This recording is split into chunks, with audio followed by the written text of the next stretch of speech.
אני רוצה להגיד משהו לגבי התחושה הזו של תפיסות.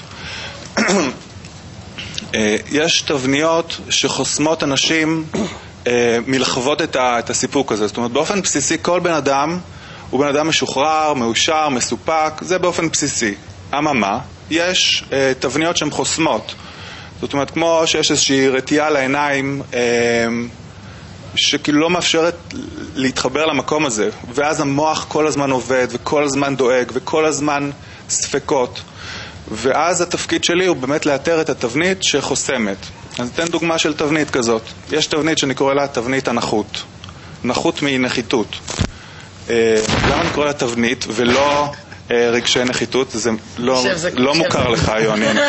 לא, כי אתה יכול להסתכל עליי במבט כזה. עכשיו, מה זה ליון?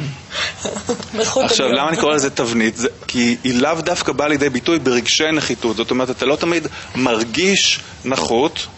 הרבה פעמים יש כל מיני סימפטומים של נחות. למשל, השוואתיות. בן אדם שיש לו תבנית הנחות הוא כל הזמן משווה.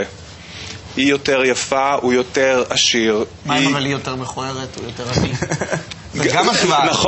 נכון, זה גם תבנית של נחות, כי בן אדם שיש אצלו תבנית הנחות, אז הוא גם מחפש את האנשים שהם פחות, כדי להרגיש שהוא יותר. נו, אז זה מתאזן. כן, העניין הוא שיש איזשהו...